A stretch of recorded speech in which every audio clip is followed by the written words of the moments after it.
Alors, vous avez connu Mathilda Kschessinskaya. Oui, On vient de sortir de la première parisienne du film d'Alexei Tchitchine. Vous étiez donc parmi les spectateurs. Ce serait intéressant d'avoir vos impressions. Ce qu'on a vu, là, ce que l'on a vu. Non, très belles images, des vêtements magnifiques, un caméraman, des photos extraordinaires, mais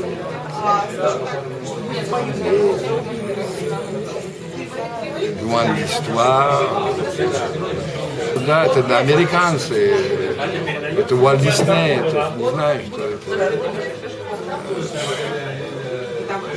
histoire ничего не имеет. Oui, non, я не могу, j'ai pas envie de critiquer. Но вы знали настоящую Матильду Кшесинскую, вы ее встречали? Я ее встречал, был маленький, в детстве. Я больше знал свой сын, Вова Роман, Вова Кшесинский Роман. Qui était le fils du grand-duc. Qui était le fils du grand-duc André, qu'elle a épousé en France d'ailleurs. Elle ne pouvait pas l'épouser en Russie. Parce que les mariages morganétiques entre princes étaient impossibles. Un prince ne pouvait pas. Oui. Mais lui, il est né en Russie. Mais il s'est appelé, au début, il s'appelait Kishinsky. Ensuite, il est en France. Lorsque son père s'est marié avec Kishinsky, il est devenu Kishinsky Romanov. Et alors, quelles sont vos impressions, quels sont vos souvenirs de Mathilda? Alors, je vais vous raconter une anecdote qui s'est passée en 1969. Pas avec Mathilde, avec son fils. Qu'est-ce qu'il faisait, son fils? Son fils était représentant. Oui. Il vivait Villa Molitor. Sa mère, donc Mathilde, avait au rez-de-chaussée, elle donnait des cours de danse. Et son fils, il était représentant en Champagne et il visitait ses clients au Solex, je me souviens. Le grand-duc Romanov. Le grand-duc Romanov, les Romanov qui ont même travaillé à l'usine, il faut le savoir. Et Lesquels? je crois que Vladimir Romanov. Vladimir Kirillevitch, le fils du grand-duc Kirill. Je ne suis pas certain, mais je crois qu'au début. Et oui, et en fait, une maison de champagne, je ne me souviens plus si c'était Moon ou Vodkico, donc ils l'avaient embauché parce qu'ils lui avaient demandé de mettre SAI ou SAS ou SAE sur ses cartes de visite pour impressionner la clientèle. J'ai connu beaucoup. C'était une micro-société à Auteuil. Il y avait beaucoup de Russes, des Russes blancs, et parfois les noms. C'est aujourd'hui que je me rends compte. À l'époque, je ne me rendais pas du tout compte. On ne faisait même pas attention. C'était des pauvres gens, ils étaient bien élevés par contre, ils étaient beaux, ils étaient bien élevés. Ah, du tout comme dans le cinéma. Oui, c'était pas les mêmes physiques. Allez, c'est pas les mêmes types, là, ça, Non, c'est pas les mêmes types. Parce que Je me disais, où ils ont allé chercher les types pareils pour montrer la cour impériale, parce que ça, c'est quand même... Les femmes étaient jolies, d'ailleurs même ma mère était mannequin. Et les hommes étaient beaucoup. Enfin, oui, c'était pas du tout... oui, il y a un problème au niveau casting. Absolument. Oui. Même celui qui joue le rôle de Nicolas II, il est un peu lourd. Et pourquoi? Mais je trouve qu'il lui ressemble beaucoup, il y a quelque chose dans les physiques. Non, regardez-le bien, il ne ressemble pas. C'est facile de faire une barbe. Et puis... Non, mais il a vraiment quelque chose. Oui. Je connais bien cet acteur, je l'ai vu beaucoup au théâtre.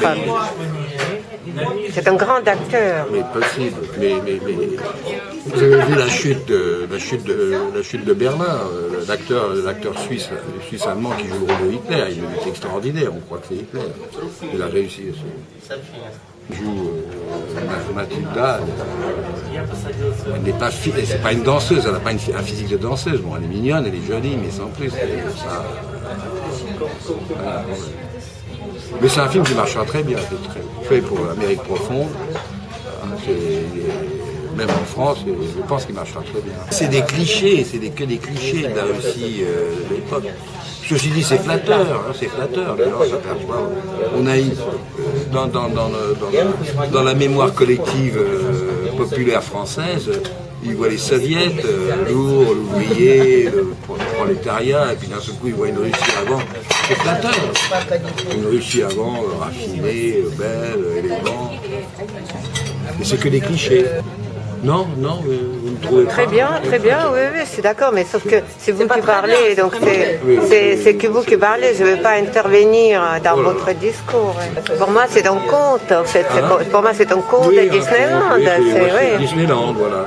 Princesse Aurore, oui, il y a une cliente. princesse, je ne me rappelle plus comment elle s'appelait, les célèbres princesses de Disney. Oui. Et voilà, sauf que c'est une princesse qui n'a pas épousé son prince, elle a épousé un autre prince, mais voilà. Et alors l'histoire l'histoire que vous voulez raconter? Alors oui. Anecdote. Oui, j'ai une anecdote. Lorsque ma sœur se marie avec elle est fiancée à un jeune homme. Ma sœur s'appelait Kira Kornilov et elle était fiancée à un garçon qui s'appelait Yves Laferrerie. Et ce garçon, Yves Laferrerie, était le fils du général Laferrerie, qui était gouverneur militaire à Angers et en même temps, je crois, il était le général du génie en France, etc.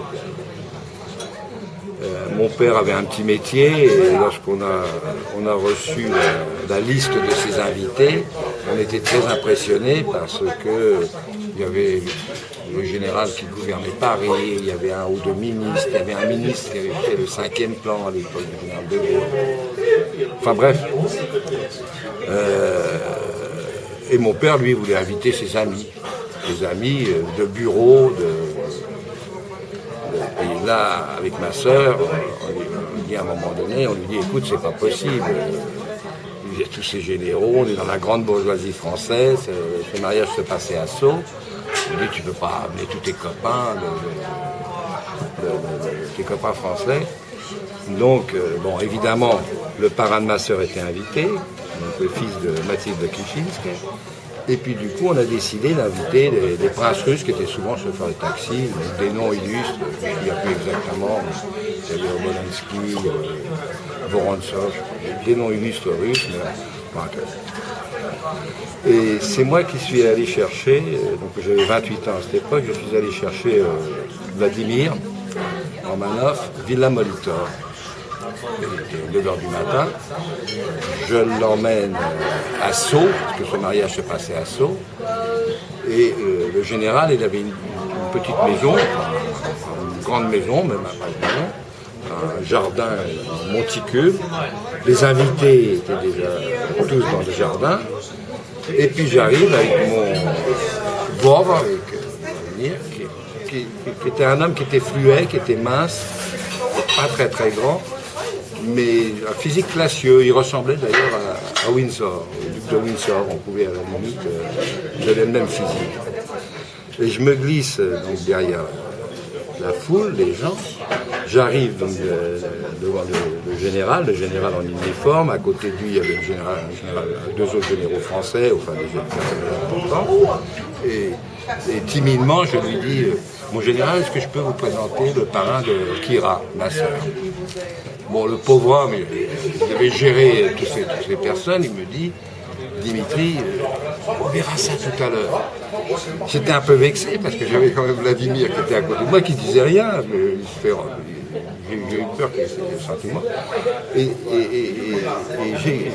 en fait, j'ai crié là, assez fort, comme un timide, qui dit « Oui, mais mon général, est-ce que je peux vous présenter son Altesse impériale, le prince Romanov ?» Et à ce moment-là,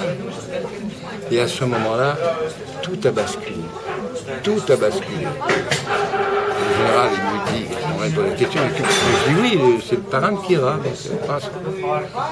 À côté, les deux personnalités ou trois personnalités importantes se sont retournées. Il y en a un qui me dit, mais attendez, qu'est-ce que vous dites? Et ce mariage où on était parti honteux, rentrer dans cette grande bourgeoisie française, du coup, ensuite on a présenté les chauffeurs de taxi en disant des noms qui étaient illustres, et tout a basculé.